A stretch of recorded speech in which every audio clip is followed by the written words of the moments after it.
In the distant reaches of the galaxy, war had found its way to every habitable world. Humanity had once been a proud member of the Galactic Concord, a loose coalition of alien species sworn to uphold peace. But when the Ozar Dominion, a ruthless conglomerate of war-driven species, declared an all-out assault on Concord territories, the supposed unity of the Concord shattered.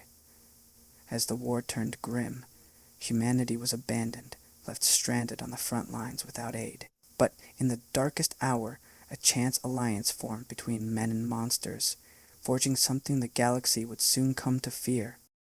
The sky above the scorched planet of Vexor Prime was ablaze. Human soldiers, led by Captain Jack Mercer, watched from their makeshift trenches as the Concord's ships disappeared into hyperspace, leaving them stranded. Smoke clouded the horizon, the air hot with the roaring engines of the Ozar fleet. "They left us," whispered Sergeant Caleb Thorne, his face twisted in anger. His helmet was cracked, visor smeared with soot. "All of them. Just gone." Mercer clenched his jaw, watching the fading trails of their supposed allies' ships. Once he'd believed in the Concord, in cooperation, in unity. But here, under the red sky of a dying planet, all of those beliefs crumbled. "We're not dead yet," Mercer growled, tightening his grip on his pulse rifle. He stood tall, his eyes scanning the battlefield for any sign of an opening, something that could keep them alive a little longer. The Ozar troops were relentless, their hulking silhouettes appearing through the smoke. "We have to get to the caves," Mercer ordered, pointing to the distant rock formations that scarred the horizon.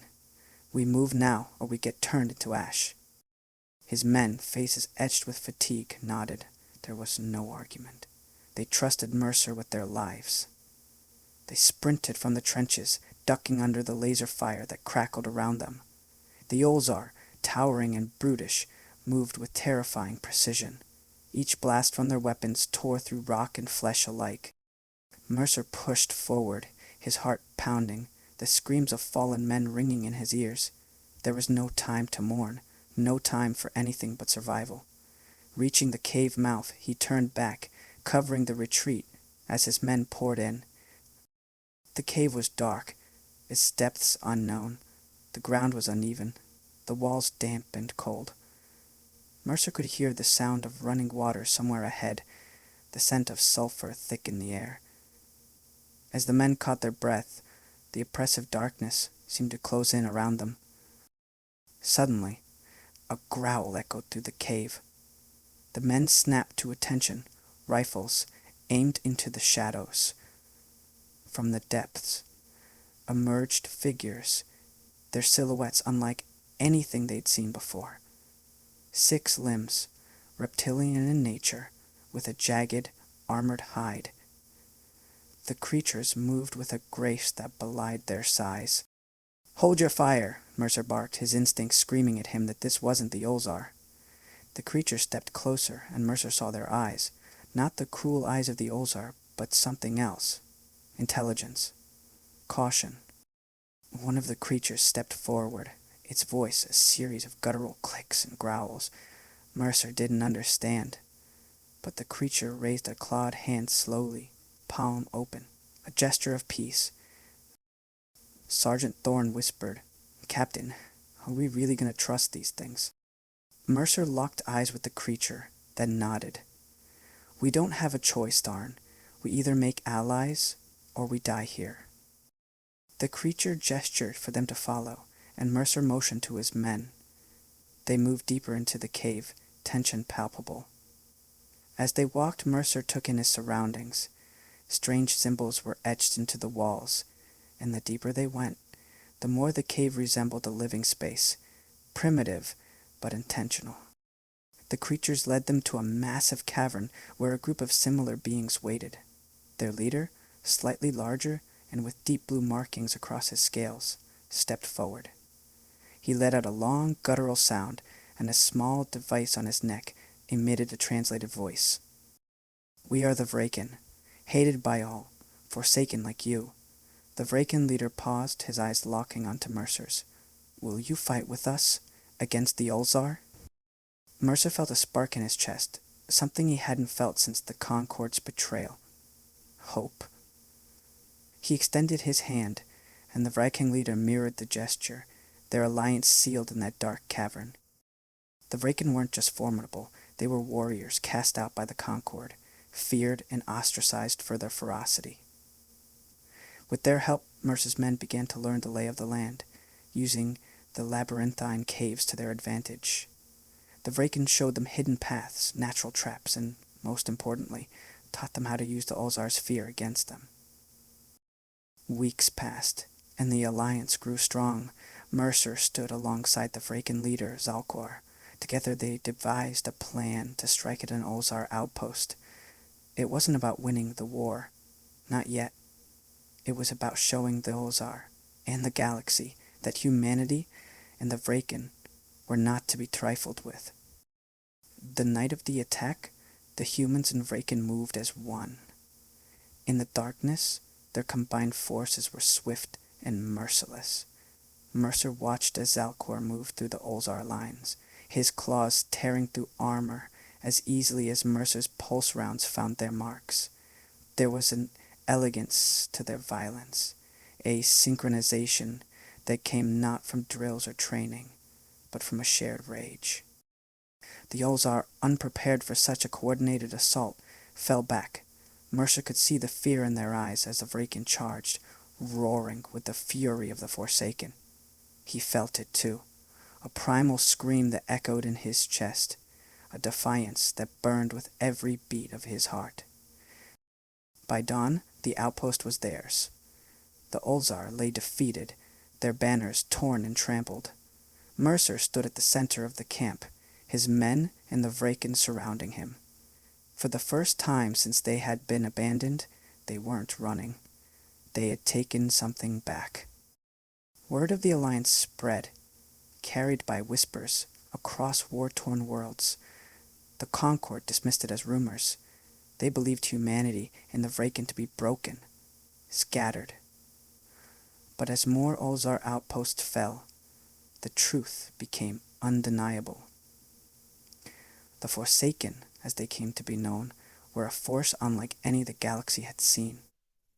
Woden, Mercer, and Zalcor led their forces across Vexor Prime, reclaiming territory piece by piece. The humans and Vraiken fought side by side, each battle forging deeper bonds. They learned from each other, the Vraiken adopting human tactics, while the men embraced the brutal efficiency of their alien allies. In one decisive battle, the Forsaken targeted an Ulzar command center. It was heavily fortified, its defenses designed to repel a full Concord assault. But the Ulzar hadn't counted on the sheer audacity of Mercer and his men. Under the cover of darkness, the Forsaken moved in, using the terrain and their intimate knowledge of Ulzar patrol patterns to slip past the outer defenses. The fighting was fierce. Pulse rounds lit the night, while the Vraiken's roars echoed through the compound. Mercer led the charge, his rifle blazing, the adrenaline coursing through his veins like fire. He saw Thorn fall, a blast tearing through his side, but there was no time to stop. He pressed on, his heart pounding with rage and determination. Zalcor was a blur of motion beside him, his claws ripping through Ulzar soldiers. Together, they pushed through to the command center, breaching the reinforced doors. Inside, the Ulzar commander stood waiting, his expression a mix of shock and disdain. Mercer raised his rifle, his voice cold. "This is for every man you left to die." He pulled the trigger, and the Ulzar commander fell, his body crumpling to the ground. The Forsaken had taken the heart of the Ulzar's operations on Vexor Prime. The message was clear. They would not be abandoned. They would not be broken. They would fight, and they would win. With each victory, the Forsaken grew stronger. They salvaged Ulzar technology, repurposing it for their own use. Human engineers, working alongside Vraiken craftsmen, developed weapons and armor that combined the best of both worlds. The men who had once been stranded, left to die, now stood as a force to be reckoned with. The Concord, hearing of the Forsaken success, sent envoys to Vexor Prime. They offered Mercer and Zalcor a chance to rejoin their ranks, to fight under the Concord banner once more. Mercer listened, his expression unreadable. When the envoys finished, he simply shook his head. "You left us," he said, his voice calm but edged with steel. "We don't need your alliance. We have our own." The envoys left, their faces pale. The Concord had made a grave mistake in abandoning humanity, and now they faced the consequences. The Forsaken were no longer just survivors. They were conquerors, reclaiming what had been taken from them. As the Ulzar retreated, their forces crumbling under the relentless assault, Mercer and Zalcor stood atop a ridge overlooking the battlefield. The sun was setting, casting a golden glow over the land they had fought so hard to reclaim. Aguirre turned to Mercer, his voice a low rumble. "We have done what they thought impossible."